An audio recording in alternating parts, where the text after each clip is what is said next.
आदरणीय मेरे प्रिय दोस्तों और भक्तों, आपके समक्ष ब्राह्मण धर्मदत्त द्वारा कलह राक्षसी का उद्धार किस तरह हुआ, यह आनंद रामायण से लिया गया एक वृत्तांत है। और दोस्तों, आनंद रामायण के सार कांड से लिया हुआ वृत्तांत है, आपके समक्ष प्रस्तुत कर रहा हूँ।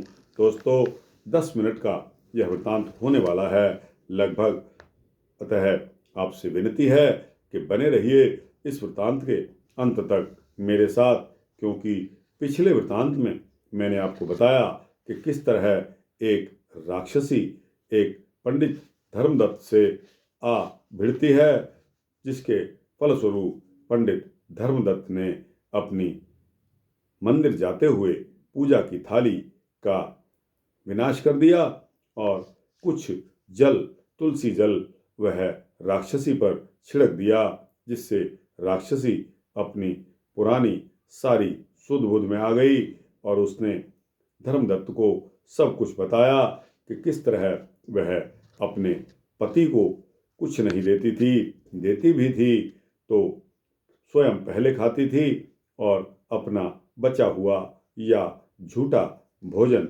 अपने पति को देती थी। तो दोस्तों, अब पंडित धर्मदत्त द्वारा कलह के उद्धार का वृत्तांत आपके समक्ष आता है। देखिए पंडित जी उनको क्या बताते हैं। तो दोस्तों, ब्राह्मण धर्मदत्त बोले कि तीर्थाटन, दान और व्रत से पाप की निवृत्ति होती है, और परंतु तेरा अधिकार नहीं है, क्योंकि तू प्रेत योनि में चली गई है। तेरी इस दुर्दशा को देखकर मेरा मन अत्यंत ही दुखित हो रहा है। जब तक इस दुख से तेरी निवृत्ति नहीं हो जाएगी, तब तक अब मुझे भी शांति नहीं मिलेगी। तेरा यह नीच और प्रेतत्व तथा 3 योनियों को भोगने वाला भयंकर पाप साधारण पुण्यों से क्षीण नहीं होगा। अतः यह जो मैंने सर्वदा कार्तिक का व्रत करके पुण्य जो भी कुछ अर्जित किया है, उसका आधा भाग मैं तुझे दे देता हूँ। इससे तू सदगति को प्राप्त हो जाएगी, क्योंकि कार्तिक के व्रत में पुण्य के समान यज्ञ, दान और तीर्थ आदि कोई भी नहीं है। यह सर्वथा ही निश्चित है। महर्षि मुद्गल बोले कि यह कहकर धर्मदत्त ने जो ही उसके ऊपर तुलसी का जल छिड़का और अपने द्वादशाक्षर मंत्र ओम नमो भगवते वासुदेवाय, ओम नमो भगवतो वासुदेवाय, ओम नमो भगवते वासुदेवाय मंत्र को सुनाया कि त्यों ही वह प्रेत योनि से मुक्त हो गई। उसके शरीर में स्वतः अग्नि लग गई और वह उसी अग्निशिखा में दिव्य रूप धारण करके उर्वशी के समान सुंदर स्वरूप वाली एक औरत बन गई। फिर तो वह दंडवत प्रणाम करके ब्राह्मण के चरणों में गिर पड़ी और हर्षित होकर यह गदगद होकर बोली कि हे द्विजोत्तम, आपने मुझे नरक से बचा लिया है। मैं पाप सागर में डूब रही थी। आपने वास्तविक नौका का कार्य किया है। तब महर्षि मुद्गल बोले कि उसके ऐसा कहते ही उसने देखा कि आकाश मार्ग से विष्णु का रूप धारण किए हुए गण एक सुंदर विमान लेकर वहां उतर रहे हैं। फिर तो विमान में बैठे हुए पुण्यशील और सुशील ने उतरकर उसे उस सुंदर विमान में बैठा लिया। अप्सराएं उसकी सेवा करने लगी। विमान को देखकर धर्मदत्त भी बहुत ही आश्चर्य में पड़ गए। पुण्य रूपी पुण्यशील और सुशील को देखकर वह उन्हें प्रणाम करने लगा। तब उन तीनों ने उस नम्र ब्राह्मण को देखकर उसका अभिनंदन करते हुए यह धर्म वाक्य कहा कि दोनों गणों ने कहा कि हे द्विज श्रेष्ठ, अवश्य ही तुम धन्यवाद के पात्र हो, क्योंकि तुम दीनों पर दया करते हो, तुम धर्म हो और विष्णु व्रत परायण हो। तुम अपने बाल्यकाल से ही कार्तिक मास का जो व्रत करते रहे हो, आज उसी का पुण्य का आधा भाग जो आपने दान किया है, इससे तुम्हारा पुण्य भी और भी दुगना हो गया है। तुम्हारे आधे पुण्य प्रताप से इसके पूर्व जन्म के सैकड़ों पाप कर्मों का नाश हो गया है।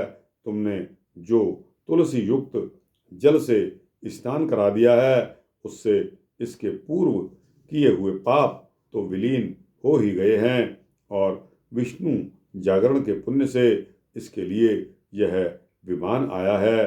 हे साधो, तुमने जो दीप्त दान किया है, उसके पुण्य प्रभाव से तेजस्वी रूप धारण किया। हम इसको अनेक प्रकार के सुखद भोग भोगने के लिए बैकुंठ को ले जा रहे हैं। हे कृपा निधे, तुम्हारी तुलसी पूजा तथा कार्तिक व्रत के पुण्य से यह विष्णु भगवान की समीपता को प्राप्त हो गई है। तुम भी इस जन्म के अंत में स्त्री सहित बैकुंठ में जाकर विष्णु की समीपता और सारूप्यता को प्राप्त हो जाओगे।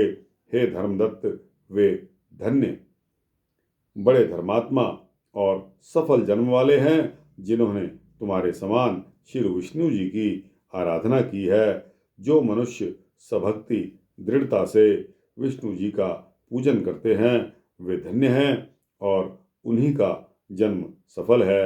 विष्णु जी मनुष्य को क्या नहीं देते।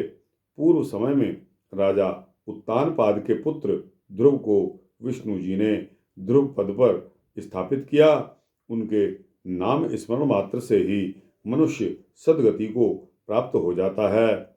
जब मगरमच्छ ने गजेंद्र को पकड़ा था, तो उसके नाम को स्मरण करते ही वह मुक्त होकर विष्णु जी के सानिध्य को प्राप्त हो गया और पुनः वह जय नामक द्वारपाल बन गया। ग्राह भी विष्णु का चिंतन करके विजय नामक द्वारपाल बन गया। तुमने भी विष्णु का अर्चन पूजन किया है, अतः तुम भी दोनों स्त्रियों सहित कई सहस्त्र वर्ष तक उनके सामीप्य को ग्रहण करोगे। फिर पुण्य के क्षय होने पर जब तुम पृथ्वी पर जन्म लोगे, तब सूर्यवंश में बड़े ही प्रतापी राजा बनोगे। यह तुम्हारी दोनों स्त्रियां तुम्हारे साथ होंगी। तुम श्रीमान दशरथ नाम से राजा बनोगे। यह उस समय यह कलहा जो तुम्हारे आधे पुण्य की भागनी है, निश्चित ही तुम्हारी रानी कैकई के नाम से स्त्री बनेगी। परंतु वहां पर भी भगवान तुम्हारे सन्निकट ही रहेंगे। वहां देवताओं के कार्य के हेतु भगवान स्वयं तुम्हारा पुत्र बनेंगे और राम नाम धारण करके रावण आदि का वध करके अयोध्या में राज करेंगे। जन्म से लेकर तुमने जो यह विष्णु जी की प्रसन्नता कारक व्रत किया है, इससे बढ़कर कोई भी यज्ञ, दान, तीर्थ इत्यादि नहीं है। इस कारण तुम भविष्य में धर्मज्ञ, नित्य विष्णु के व्रत में स्थित, मात्सर्य, दंभ आदि से रहित हो समदर्शी बनोगे। हे धर्मदत्त, तुम प्रतिवर्ष कार्तिक, वैशाख, चैत्र तथा माघ इन चारों महीनों में प्रातःकाल स्नान करके एकादशी व्रत और तुलसी का पूजन करके ब्राह्मण, गौ तथा विष्णु भक्तों की सेवा में तत्पर रहोगे।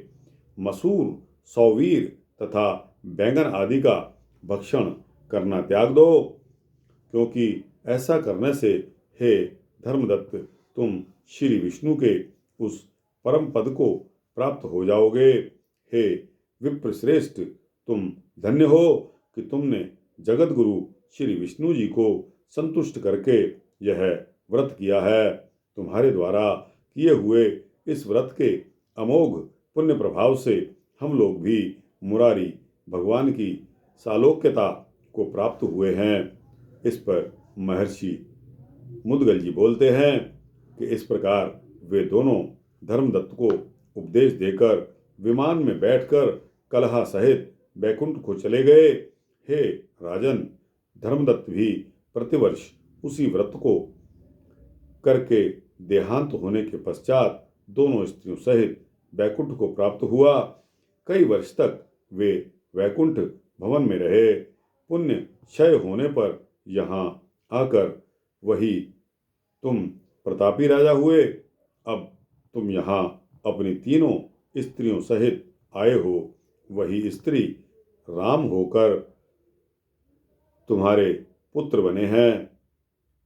वही विष्णु राम होकर तुम्हारे पुत्र बने हैं और शेष लक्ष्मण बने हैं। ब्रह्मा भरत और चक्र शत्रुघ्न बने हैं।